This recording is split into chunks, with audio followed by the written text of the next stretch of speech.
주님 안에서 승리하는 복된 하루가 되시기를 간절히 축원을 드립니다. 사람은 기본적으로 교만한 마음이 좀 타고난 것 같습니다. 그래서 누군가가 잘 인정해주고 또 칭찬해주고 또 사람을 많이 높여주면 그러면 사람이 사실 우쭐하기 쉽고 교만하기 쉽습니다. 이런 상황에서 겸손하기는 참 어려운 것 같습니다. 그래서 이 겸손함을 지키며 또한 겸손하게 살아간다는 것이 인간의 본성인 이 교만을 거스르는 일이기 때문에 사실은 쉽지 않다고 말할 수 있습니다. 혹은 사람들이 자기에 대하여 말하는 칭송에 대하여 은근히 즐기고 싶은 마음도 있을 수 있습니다. 그래서 칭송이 들리면 대충 얼버무리고 그리고 반박하지 않고 심지어 자기가 한 일에 대하여 자랑스럽게 얘기할 수도 있습니다. 근데 이 교만한 마음을 버리고 그 온전한 그런 순수하고 진실하며 거룩한 겸손한 마음을 가지고 살아가는 것이 쌍 가운데는 쉽지 않다는 이야기들을 많이 합니다. 오늘 우리가 본문에서 등장하고 있는 이 세례 요한을 보게 되는데 이 세례 요한에게 수많은 사람들이 모여들었습니다. 그리고 심지어 세례 요한에게 모인 사람들 가운데는 오늘 본문에 있는 말씀에 보니까 세리도 그리고 군인들도 찾아왔다고 말하고 있습니다. 이 두 그룹은 이스라엘 백성들에게 손가락질 받는 사람들입니다. 세리들은 세금을 많이 걷어 자기의 욕심을 채우고요. 또 힘과 권력을 갖고 있는 군인들은 사람들을 핍박하며 억울하게 붙잡아 가기도 합니다. 그런데 이런 사람들이 세례 요한의 설교를 듣고 또한 말씀을 듣기 위하여 그리고 세례를 받기 위하여 이 세례 요한 가운데 나아오게 되죠. 세례 요한이 오늘 드디어 많은 사람들 가운데 하나님의 말씀을 선포합니다. 특별히 세례 요한이 등장하기 전까지 400년 동안이나 하나님의 말씀을 대언하는 선지자들이 나타나지 않았었습니다. 그런데 드디어 세례 요한이 등장하게 되고 과거 선지자들이 선포하고 말씀을 전했던 그 메시지, 즉 정죄하며 심판하고 회개하며 구원이 있을 것이라는 것을 이스라엘 백성들에게 선포하기 시작합니다. 이 말씀을 들은 많은 사람들이 자기의 죄를 깨닫고 그리고 세례 요한에 나와서 세례받기를 원합니다. 그러면서 자연스럽게 이스라엘 백성들 마음 가운데 생긴 생각이 있는데 15절에 있는 말씀입니다. 백성들이 바라고 기다림으로 모든 사람들이 요한을 혹 그리스도신가 심중에 생각했다라는 말입니다.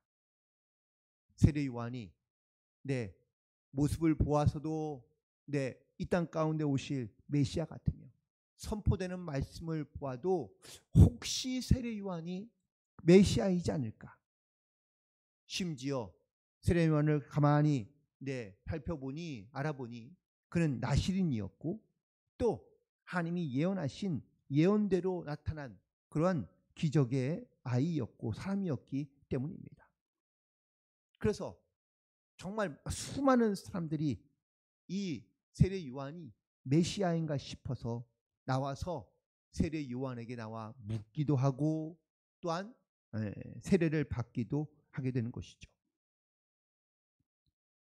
이런 생각을 알게 된 세례 요한은 더 이상 자기의 존재에 대하여 숨길 수 없으며 그리고 자기가 누구인지를 분명하게 알게 해야 하겠다라는 그때가 이르렀다는 사실을 깨닫게 됩니다. 그리고 이 사람들이 칭송하며 또한 자기를 메시아처럼 여기고 또한 자기에 와서 세례를 받는 많은 사람들을 향하여 세례 요한은 자기가 왜 이 땅 가운데 왔으며 누구인지를 분명하게 선포하는데 바로 16절의 말씀입니다. 요한이 모든 사람에게 대답하여 이르되 나는 물로 너희에게 세례를 베풀거니와 나보다 능력이 많으신 이가 오시나니 그는 나는 그의 신발끈을 풀기도 감당하지 못하겠노라. 그는 성령과 불로 너희에게 세례를 베푸실 것이요. 손에 키를 들고 자기 타작마당을 정하게 하사 알곡은 모아 곡관에 들이고 쭉정이는 꺼지지 않는 불에 태우시리라 라고 선포하고 있습니다. 오늘 특별히 세례 요한은 자기는 물로 세례를 주지만 내 뒤에 오시는 분은 성령과 불로 세례를 줄 것이라고 말씀하고 있습니다. 세례는 의식 중에 하나이죠. 이 세례를 받는 것은 바로 내 영이 변화되고 또한 내가 과거의 모든 습관을 다 버리고 그리고 새롭게 되겠다라는 결단의 의식이며 예식이기도 합니다. 하지만 이 세례 자체가 죄를 용서받거나 거듭나게 하는 것은 아닙니다. 그것이 의미는 있지만 진짜 능력은 아니라는 겁니다. 그런데 세례 요한이 오늘 자기는 물로 세례를 베풀지만 바로 내 뒤에 오시는 분은 능력이 있는 분으로 성령과 불로 세례를 주신다고 말하고 있습니다. 이 성령과 불로 세례를 베푼다는 것은 바로 우리를 거듭나게 하시고 죄에서 사함받고 그리고 우리를 깨끗하게 하신다라는 그런 의미로 선포하고 있는 겁니다. 이 말씀을 선포할 때 이스라엘 백성들은 어떤 생각과 어떤 마음이 들었을까요?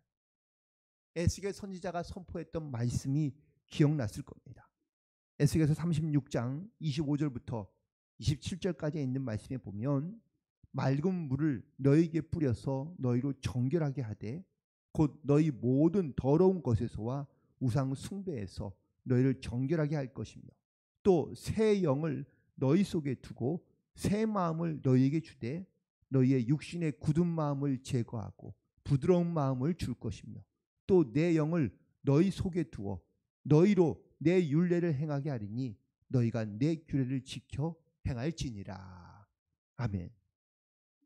주님께서 이 에스겔 선지자를 통하여 맑은 물로 너희를 정결하게 하고 너희의 더러운 것을 다 깨끗하게 하겠지만 진짜 구원의 역사는 바로 너희 안에 새 영을 두고 그리고 새 마음을 주어서 굳은 마음이 제거되고 부드러운 마음으로 나아갈 것이며 또 하나님의 말씀과 명령을 지키게 할 것이라고 선포하고 증거하고 있기 때문입니다. 결국 세례 요한은 자기가 베푸는 세례가 어떤 구원에 이르게 하는 또한 구원의 증거가 되는 그러한 행위는 아니지만 내 뒤에 오시는 분이 바로 우리 가운데 이 성령과 불로 우리 가운데 역사하시면 우리가 이 모든 죄로부터 깨끗하게 되고 또한 하나님의 은혜로 말미암아 이 땅 가운데 율법을 행하는 대로 살아가게 될 것이라고 선포하고 있는 것이죠. 또한 두 번째 이 세례 요한은 바로 이 하나님의 심판이 있을 것을 분명하게 말하고 있습니다. 오늘 본문 17절에 있는 말씀처럼 손에 키를 들고 타작마당을 정하며 알곡은 모아 곡관에 들이고 쭉정이는 꺼지지 않는 불에 태우겠다고 말씀하시고 있습니다. 이건 자기가 하는 것이 아니라 내 뒤에 오실 분인 바로 메시아가 행하는 그러한 하나님의 심판의 모습을 선포하고 있는 겁니다. 그가 언급한 불도 바로 이런 의미를 갖고 있는 것이죠. 불은요 바로 하나님의 능력을 의미하기도 하고 또한 하나님의 어떤 훈련의 도구를 의미하기도 하지만 하나님의 심판의 도구를 의미하기도 하는 겁니다. 불은 모든 불순물을 다 태워 없애버립니다. 결국 이 불은 하나님의 심판에 대한 말씀이며 또한 구원의 메시지인 것을 우리 가운데 말씀하고 있는 것이죠. 세례 요한은 메시아이신 예수를 소개하면서 그분은 너희를 구할 수도 있지만 너희를 심판할 수도 있는 바로 진정한 하나님이시라는 것을 선포하고 있는 것을 보게 됩니다. 그리고 세 번째 요한은 그리스도를 나보다 먼저 계신 분이라고 표현하고 있으며 또 오늘 본문에서는 나는 그의 신발끈을 매기도 부족한 사람이라고 또한 고백하고 있는 것을 보게 됩니다. 이 세례 요한의 표현을 보면 우리가 그 당시에 문화를 조금은 알 때 이 표현을 우리가 쉽게 이해할 수 있는데, 대부분 유대인들은 자기 집안에 종을 두고 있는 사람들이 있습니다. 종이 두고 사는 사람들이 밖에 나갔다 들어오면 반드시 손과 발을 씻어야 되는데, 그런데 발을 씻기 전에 먼저 신고 있던 신발의 끈을 푸는 일을 바로 이 종들이 하는 거죠. 그런데 종들 중에서도 유대인들 종이 있으면, 같은 동족인 종들이 있으면 이 종들 동족에게는요, 이 신발끈을 푸는 일을 절대 시키지 않습니다. 왜냐하면 이 신발끈을 푸는 일이 가장 하찮은 일이기 때문입니다. 그래서 신발끈을 풀고 발을 씻기는 일은 타민족 종들이나 노예들이 하는 일이었다는 것입니다. 즉 종들 중에서도 가장 천한 종이 바로 신발끈을 풀고 발을 씻어주는 일이었다라는 사실이죠. 세례 요한이 메시아이신 예수님을 소개하면서 자신은 그의 신발끈을 풀기에도 합당하지 않은 자다라고 이렇게 고백하고 있다는 것은, 나는 그분의 종이며 나는 그분의 가장 미천한 종들 중에서도 가장 낮은 존재다라고 이렇게 고백하고 있다라는 사실입니다. 세례 요한이 사람들의 칭송을 받고 그리고 많은 사람들이 몰려들어서 그에게 세례받고 있을 때, 많은 사람들이 이런 세례 요한을 메시아라고 생각하고 있을 때, 가장 추앙받던 그때 세례 요한은 오히려 자기를 비천한 종이 되는 것도, 그분의 신발끈을 푸는 것도 감당할 수 없는 그런 존재라고 스스로를 고백하며, 그리고 자기를 낮추고 있는 것을 보게 됩니다. 자기를 낮출 뿐만 아니라 메시아가 얼마나 위대하고 영광스러우며 또한 높으신 분인지를 선포하고 있다라는 사실입니다. 그런데 사실은 이 세례 요한은 한 번도 메시아인 예수님을 만난 적이 없습니다. 그분이 행하시는 이적과 기적을 본 적도 없습니다. 그런데 요한이 이렇게 메시아에 대해 증언할 수 있었던 이유는 과연 무엇일까요? 하나님께서 그에게 말씀하시고 증거하셨기 때문입니다.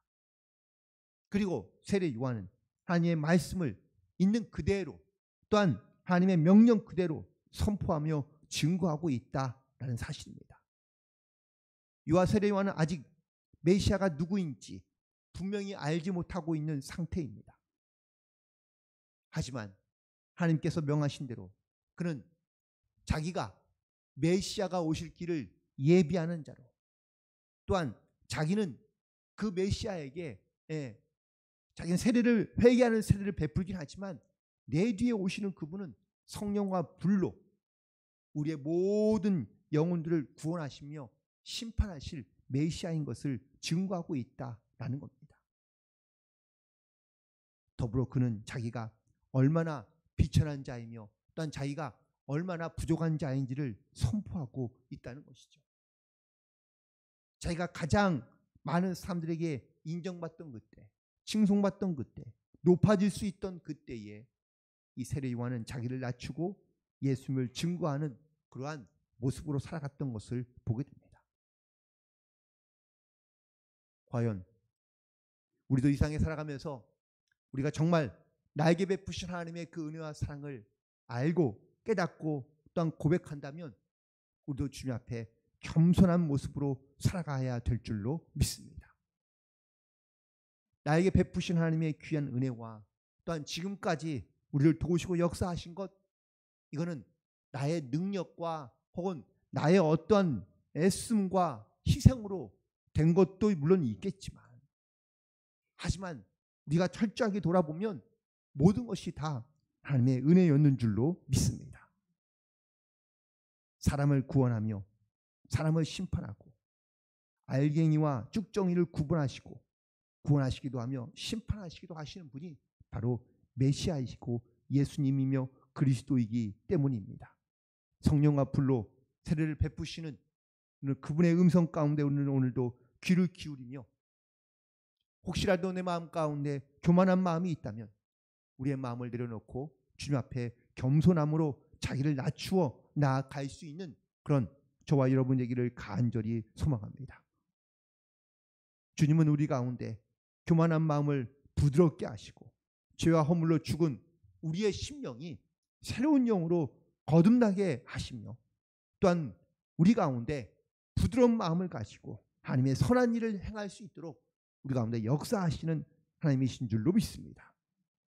우리가 이런 사명을 감당할 수 있는 것은 바로 주님이 내 안에 계실 때 내가 주님의 이름을 믿음으로 내가 믿고 영접하여 하나님을 나의 구주로 고백한 그리스도인들을 통하여 주님께서 이 일을 행하시고 우리 가운데 역사하고 계시는 줄로 믿습니다. 우리가 살아가면서 선택해야 될 것들이 사실 많이 있습니다. 하지만 우리가 반드시 선택해야 할 것은 내가 교만한 마음을 가질 것인지 아니면 겸손한 마음을 가질 것인지를 우리가 선택해야 될 텐데 내가 그리스도인으로서 정말 내가 겸손하여 하나님의 은혜를 구하고 우리가 교만하지 아니하여 주님을 내 마음 가운데 영접함으로 말미암아 우리가 하나님의 자녀이며 하나님의 거룩한 백성으로 이 땅 가운데 살고 있다는 것을 반드시 겸손하게 선포하며 증거하는 증인의 삶을 살아갈 수 있는 모든 성도들이 되기를 간절히 소망합니다. 세례 요한은 이스라엘 백성들을 향하여 회개를 선포하고 있습니다. 또한 겸손하여 자기를 낮추고 그리고 하나님의 은혜를 구하며 그리고 주님의 뜻 가운데 순종하는 삶을 살아갔던 세례 요한의 모습처럼 오늘도 우리는 주님의 부르심과 말씀 가운데 우리의 모습을 돌아보고 겸손하게 주님 앞에 나아가며 또한 하나님을 우리가 믿음으로 고백하며 그리고 주님의 명령과 말씀 가운데 순종하여 하나님의 나라를 이루어가며 또한 주의 뜻 가운데 승리하는 삶을 살아갈 수 있는 복된 하루와 한 주간이 되시기를 주님의 이름으로 간절히 축원을 드립니다. 기도하시겠습니다. 하나님